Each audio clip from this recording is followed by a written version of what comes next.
你是新来的？之前怎么没见过你？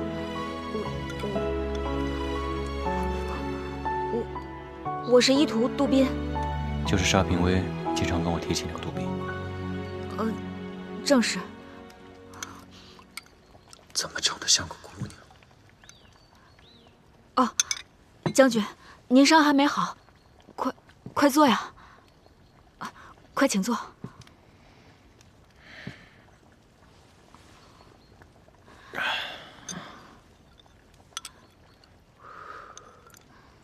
你把头抬起来，我看看。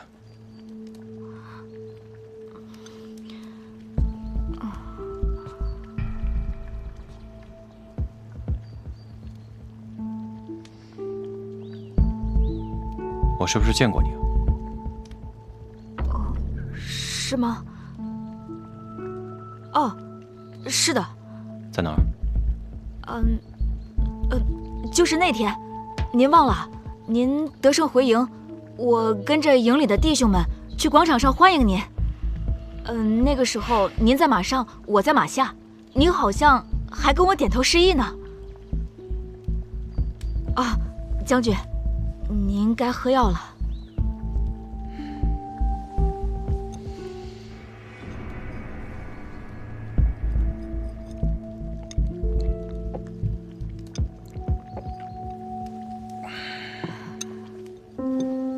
那个，将军，我看您还是需要静心休养。我师傅他等会儿就来，我还得回去熬药，我就先走了。哎，杜宾，你先别着急走，过来坐一会儿。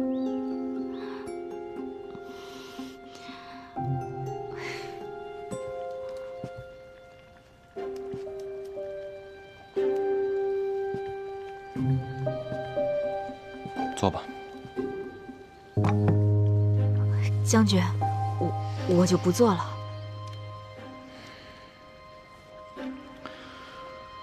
听你的口音，扬州人。是扬州人。扬州有个扬威武馆，你知道吗？知道。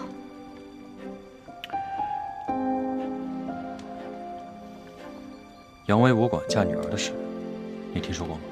那我没听说过。那个，哦，我家住在城东，那个扬威武馆离我家远着呢。这样，听评委说，你这次随师傅来军营行医，还想顺便找兄长。我兄长，他叫杜奎。我这支队伍当初招募的时候便在北方，大多招募的都是当地士兵，因为距离南方比较远，投军不易，所以鲜少有扬州那边的士兵。不过我会派人查查军籍，看看有没有扬州那边的士兵。哦，谢谢将军。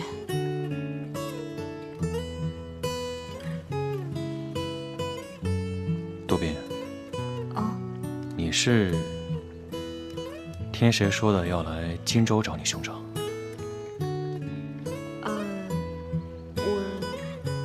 是这样的，将军。我兄长和我邻居家的几个哥哥一起北上投军，可是时隔几年都没有回来。这前几天，我邻居家的哥哥他们回来了，他们带来消息说，我哥哥他可能已经几经辗转来到荆州了。这不，所以我才会来到军营嘛。先生，将军，师傅，你来了。将军感觉如何？好多了。那就好。只是这支箭头上有剧毒，想要彻底消除体内的毒气，还需要调养一段时间。将军，你这段时间一定要好生调养才是。好。杜宾，我挑好的那10味草药，赶快去帮我晒干磨好。我现在就去。好。哎，等一下。你先回来。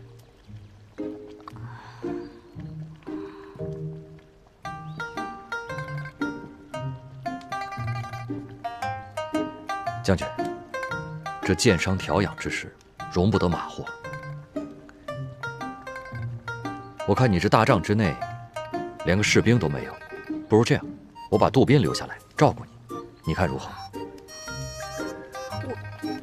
好啊。只是今后就要劳烦多宾小兄弟了。师傅，我那10味草药还没弄好呢，不如我明日再来吧。不用，你就照顾好将军就好了。将军，告辞了。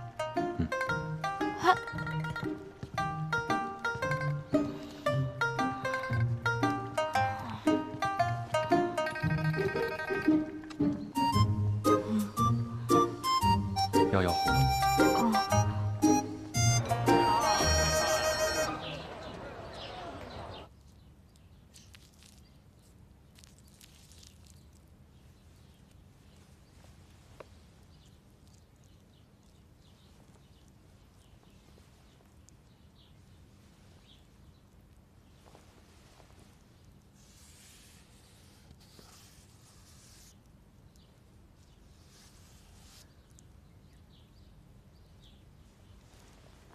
这三少奶奶会武功，没看出来啊。不过这三少奶奶来了以后，这三少爷就跟冲喜冲中了似的，气色居然好了许多。冲喜嘛，有冲好的，有冲死的，只是要看二人的命格相不相合罢了。你这意思是说，这杜冰燕与三少爷命里有缘喽？也许吧。哼，那你以后就不要再与杜冰燕眉来眼去。哎呦，我的乖小巧，你这话是从何说起啊？从水榭说起，从走廊说起，从花园说起，从你第一次见杜冰燕说起。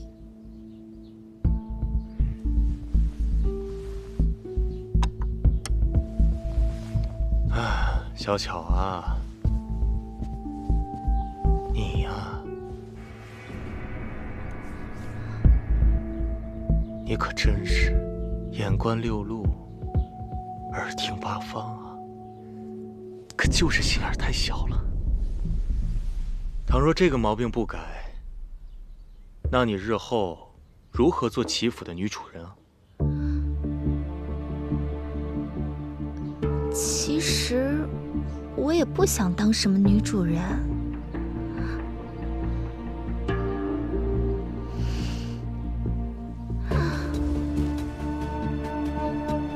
我只要你对我是真心实意，是真正把我当作知己，我就心满意足了。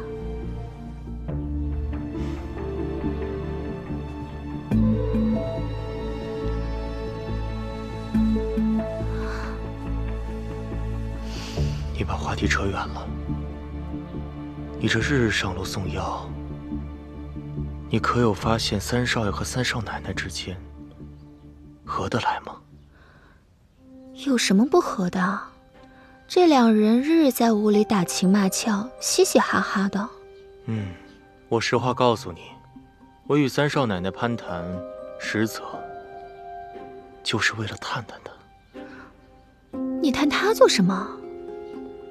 我就在想呀，这杜冰雁来到齐府究竟能够带来些什么？前几日王胡子告诉我，杜冰雁救了江州那小子，他好像会些武功。我就在想呀，这杜家小姐怎会习武呢？实在是令人百思不得其解。乖小小，我现在此时此刻有一件非常重要的事，要交给你来做。是什么？我要你去打探打探他们的虚实，查证查证，有什么消息马上告诉我。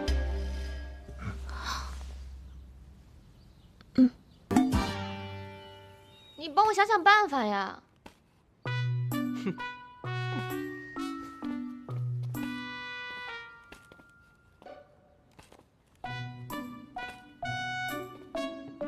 哎，小姐，你的脸上怎么都是汗呢？吹的。吹的？这风怎么还能吹出汗呢？吹牛吹的。你们家小姐呀，把这牛都吹到天上去了。她说她在扬州管过18家商行，那老太君一听，开心的不得了，明天就要考她，让她去参加这14家商行的招募会审。哎呀，这可不是玩儿，小姐，你会考糊的。那就不考了，我们走。走哪儿啊？回扬州。哎，你们可不能走啊！你这脚底抹油一溜，那岂不是麻烦就大了？哼，能有什么麻烦啊？你想想，你要是现在一走，岂不是证明了你自己不是杜冰雁，而是假冒的杜冰雁？人家能放过你？还不光是你，你那扬州的爹娘都会受到牵连，他们还会吃官司，倒大霉。小姐，齐三公子说的对啊，咱们不能溜啊。那能怎么办嘛？考我又不会，走又不能走。哎呀，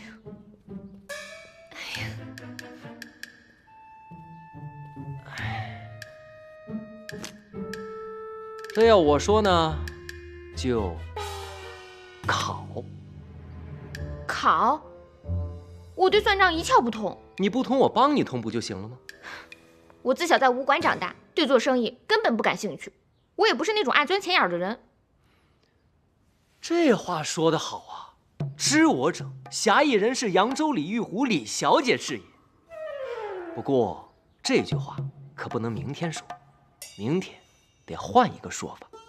说什么？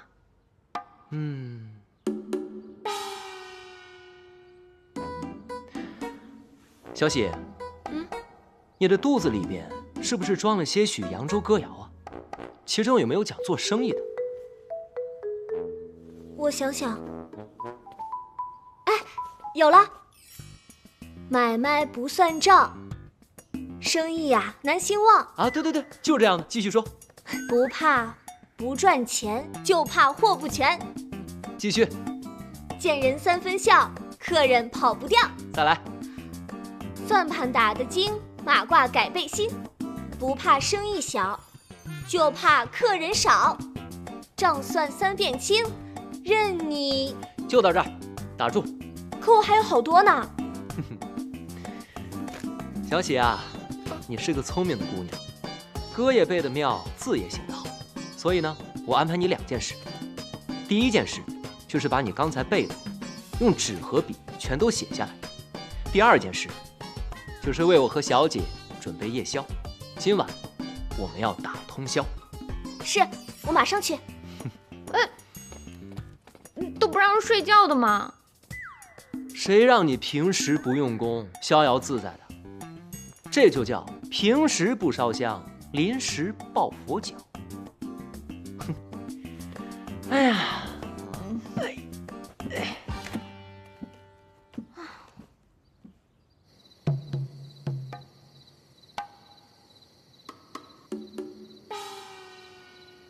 小姐，你快背呀！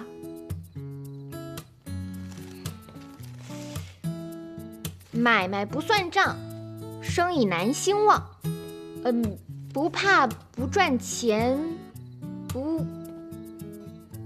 哎呦，小姐又错了，重新来吧。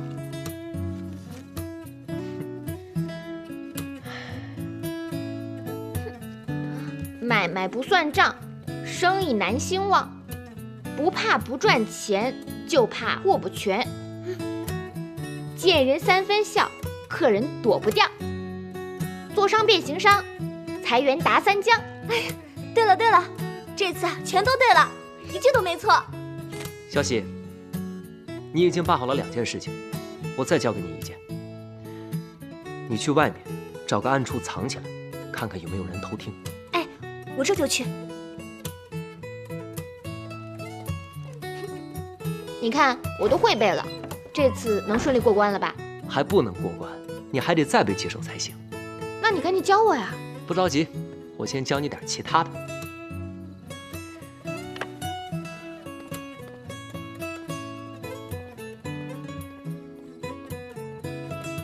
坐吧。明日你便照葫芦画瓢，按我做的，原模原样的演一遍即可。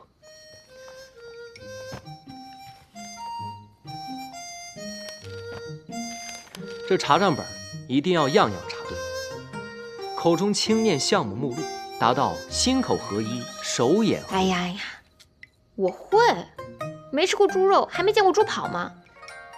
不就是要摇头晃脑，左顾右盼？做的还有模有样的，孺子可教呢。还有，我要告诉你一件事，关于齐家的秘密。咱们齐家表面上看起来有14家商行在盈利，但其中有1家是亏本的，叫做大力木材行。柯氏昭和老太君都不愿意说，我便悄悄地告诉你，你一定要记住，叫做大力木材行。大力木材行，大力木材行，大力木材行，大力木材行，我记住了。好，还有。若是明日遇到了一些答不上的问题，你一定要随机应变。我怎么随机怎么变呢？我自然会提示你啊。提示不就露馅了吗？不会。看好了，明日我眉毛一挑，说得很好；眼睛一闭，多说无益；左耳一动，唉声叹气；右耳一动，便夸老太君决断英明。你这耳朵真会动啊！还有，我鼻子一捏，立刻装病。装病不是你的活吗？我可不能再装病了，再装病我就欲盖弥彰了。明日只要你一见我捏鼻子，你就要装出一副要呕吐出酸水的样子，就像这样。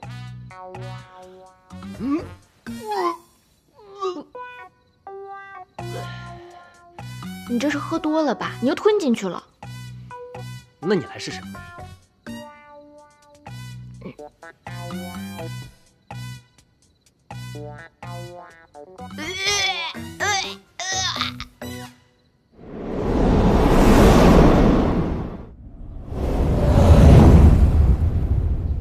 各位主管，请喝茶。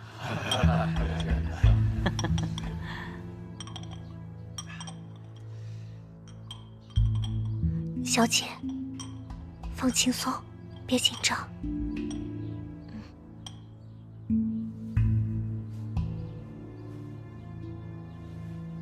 外祖母，他们人都到齐了，可以开始了。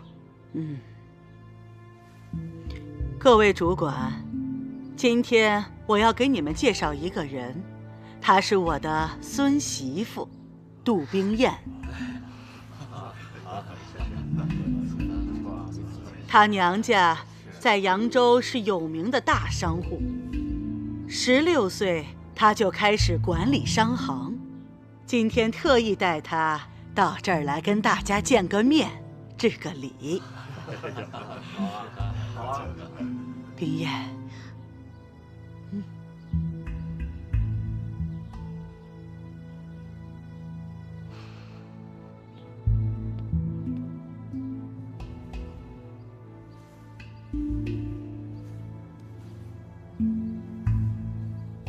冰燕啊，你可以开始看账目了。外祖母，既然表弟妹是商贾世家，誉满扬州，不妨先让她说说这度假的经商之道，以及投资之窍吧。您看如何？有意思。哎，冰燕啊，那你就跟大家伙说说呗。在座的诸位都是行家，冰燕在这里班门弄斧了。说到这行商之道、理财之窍，想必各位都很清楚。小时候我爹爹也教过我，这个道理可太长了。可是我们扬州人做生意喜欢长话短说，所以我就跟大家说道。要是说得好，请诸位捧个人场；要是说得不好呢，就请诸位多多包涵。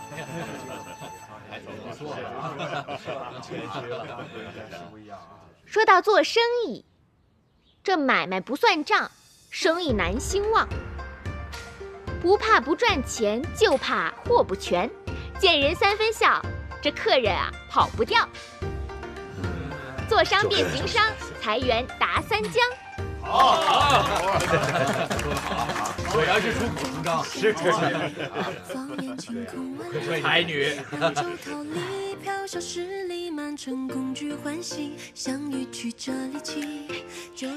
这算盘打得精，马褂变背心。不怕生意小，就怕客人少。绳捆三道紧，这账算3遍才能清。这消息抓不准，买卖得亏本。好，言之有理啊！这问不烦，挑不厌，生意兴隆，客满店。一样货百样卖，嘴甜似蜜，卖得快。货畅其流，利无尽头。本大利宽，薄利多销。随行就市，水涨船高。鸡要卖叫，鱼要卖跳。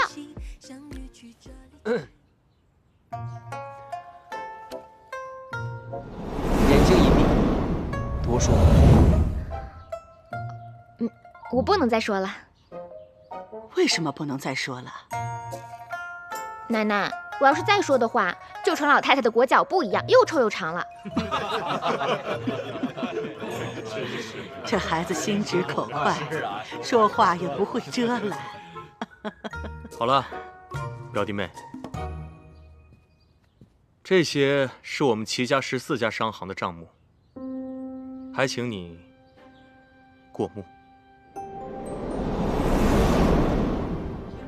奶奶，我是抽着看呢，还是都看呢？由你来定。那我就从头到尾都看一遍。我真棒，这算是个奇才了。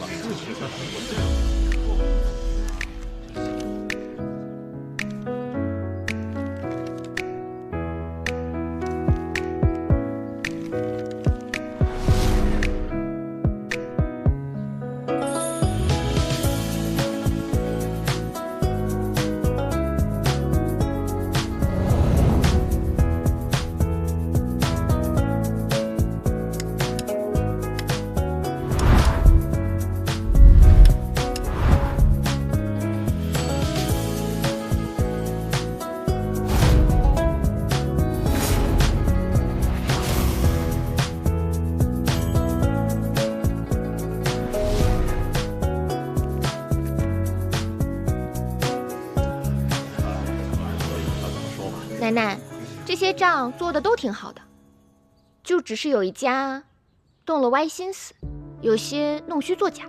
这丫头眼睛怎会如此之尖呢？冰燕呐，这每摞账本的旁边都有商会的名字。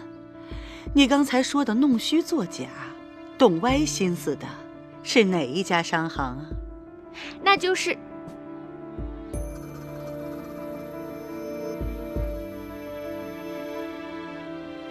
这叫什么名字来着？哎呀，近几年咱们齐府不知沾染了什么邪气，怪事不断。什么怪事？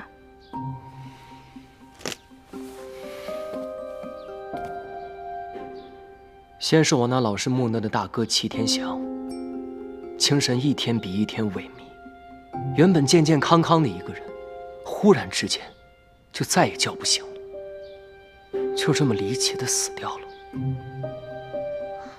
我大哥死后不到1年，我二哥也遭遇了厄运。我二哥齐天放生性闲散，但并不骄宠，身子骨比我还强出了许多。若是他能改掉闲散的毛病，或许也是咱们齐家一名有用的男儿。可就在那个夏天的晚上，天气闷热，二哥齐天放开敞门窗睡在凉席上。夜深人静之后，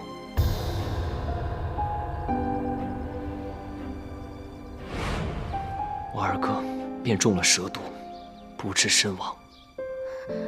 这太蹊跷了！好端端的祈福，为何有这种毒物？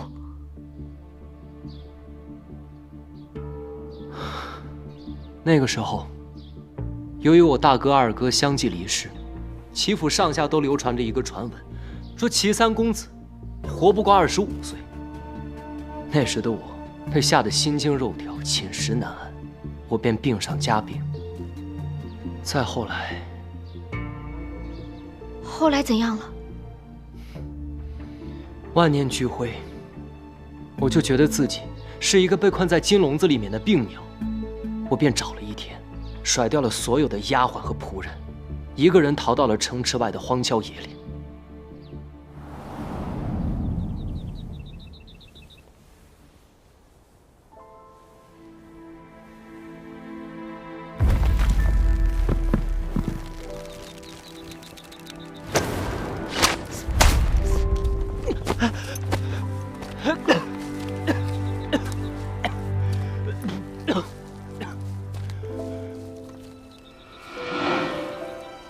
救下我的人，便是我的恩师刘若谦。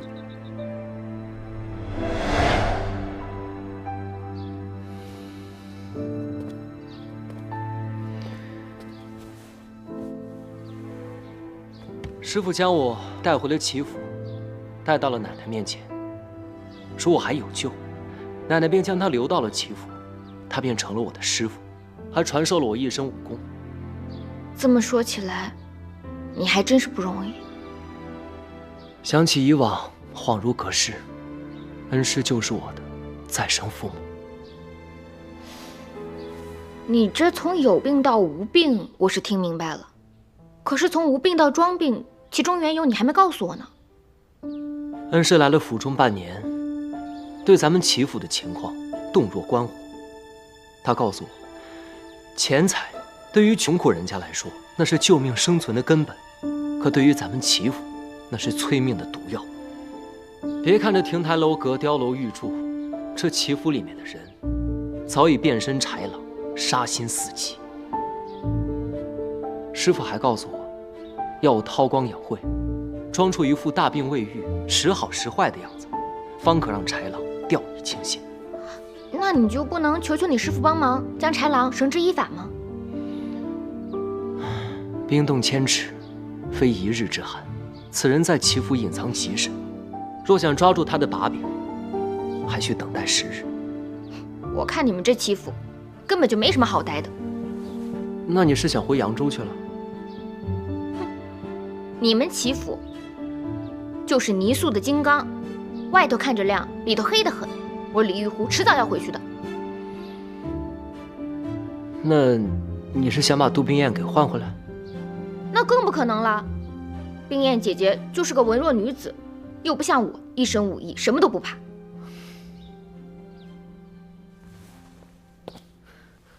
玉湖小姐此言一出，价值1000金。我齐天磊不求天不求地，但求玉湖小姐留下来，助我一臂之力。我为何要助你一臂之力？你忘了，我不也助你一臂之力了？要做什么？捉狼。玉湖妹妹从小练就一身武艺，乃江湖侠义人士，不知意下如何？